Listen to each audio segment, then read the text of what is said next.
The Samsung Galaxy Note 20 series is a few months away, but we've already started to see some solid leaks and rumors.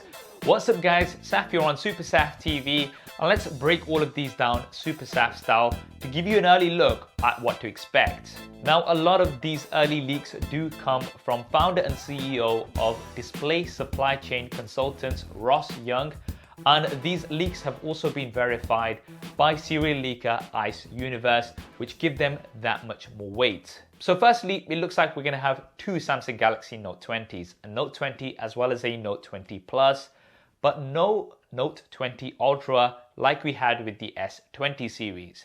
Now, based on sale figures, the S20 Ultra did not sell as well as Samsung had hoped. So this may be one of the reasons why we're not going to be seeing a Note 20 Ultra. But Ross Young has said that the Ultra will be the Galaxy Fold 2, which we'll talk about in a separate video. So the Note 20 and the Note 20 Plus, what are they going to look like?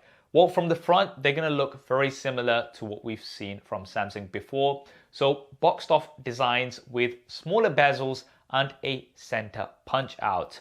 Now, the center punch out is something that I personally don't mind and actually allows me to get a little bit creative with wallpapers, but unfortunately we're not going to be seeing any under display camera tech this year anyway. Now, because of the smaller bezels, we are going to be seeing slightly larger displays. So the Note 20 Plus is going to go up from 6.8 inches to around 6.87 inches, and the Note 20 is going to go up from around 6.3 inches to 6.42 inches. Quad HD Plus resolution for the Note 20 Plus and Full HD Plus resolution for the Note 20, and of course a 120Hz refresh rate for both.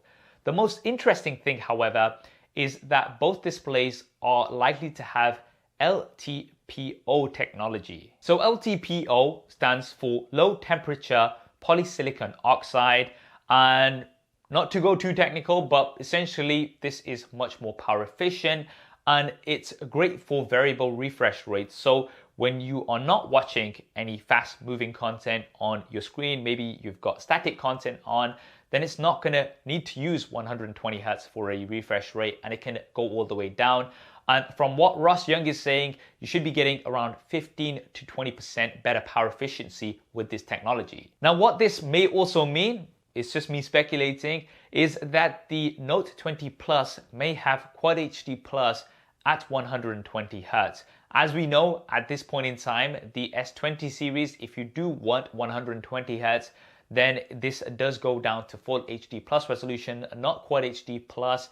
And this may have been a reason around battery life. We're not sure exactly why Samsung have done this. But if we do have the LTPO technology, then Samsung may no longer have to limit the resolution when you are using 120 Hz on the Note 20 Plus. So this will be quite interesting. Now, another very interesting thing about the displays of the Note 20s is that they are likely to have the 3D Sonic Max in-display fingerprint scanner technology from Qualcomm. Now, this is much improved to the ultrasonic in-display fingerprint scanners that we've got on the S10, the Note 10, as well as the S20 series. The area is 17 times larger, so this would make it the largest area on any smartphone. It's going to make things a lot more reliable. You're not going to have to get the specific target, but things will also be faster as well as more secure. And that's because the 3D Sonic Max does allow two fingers to be used simultaneously. So for instance, if there are certain apps such as banking apps where you do need that extra security, you could potentially assign two fingerprints to those apps, and this will make things a lot more secure. My good friend Tom, the tech chap, has done a detailed video about this technology, so I'll link that in the description and in the cards if you want to check that out for more detail. So what's going to be powering the Note 20 series? Well, it's likely that we are going to be having the Qualcomm Snapdragon 865 as well as an Exynos variant for other markets. Unfortunately, this is something that we've talked about a lot before, but it looks like Samsung will have to stick to this at least for the Note. Maybe we'll see a change in the future. I don't know. I'm hopeful. Now, I am speculating, but it might be that we are going to see an improved version of the Exynos 990 so that it matches up a little bit more with the 865. Last year on the S10, we did have the Exynos 9820, but then when you did go over onto the Note, we did have the Exynos 9825, which was a little bit improved. So it's likely that we might see something similar this year. Now, another piece of information that we do have from Ross Young is that the Note series is going to come with a base of 16 gigabytes of RAM, which is going to be absolutely awesome. The Note series always known for its multitasking ability, so this would make some sense. Whether or not these devices are going to have expandable storage is still a bit of a question mark. On the Note 10, we did not have expandable storage, but on the Note 10 Plus, we did have.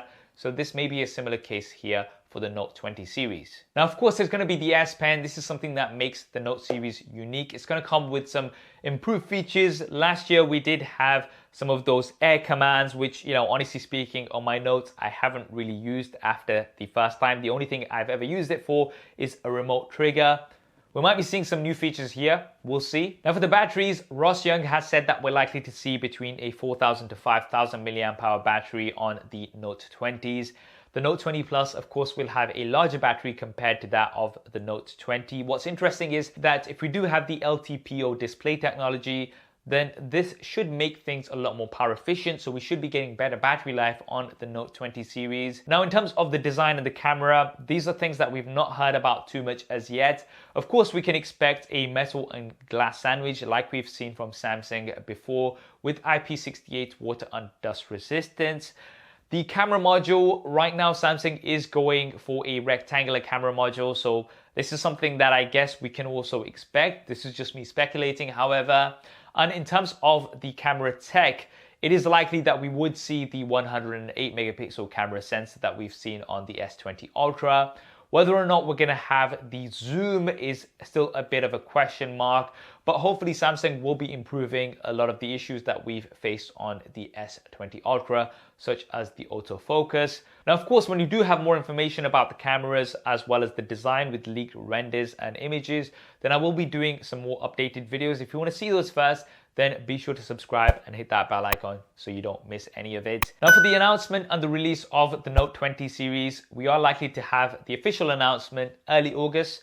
This could of course change because of circumstances, and the release is likely to be end of August or early September. What's interesting is that the announcement of the Note 20 series is also going to be alongside the announcement of the Galaxy Fold 2. If you do want me to do a detailed leaks and rumors video of the Galaxy Fold 2, then definitely let me know in the comments below, and also let me know in the comments below what you think of the Note 20 series based on all of these leaks and rumors. That's it from me, guys. I hope you enjoyed this video and found it useful. If you did, then do hit that thumbs up button for me. Thanks for watching. This is Saf on SuperSaf TV, and I'll see you next time.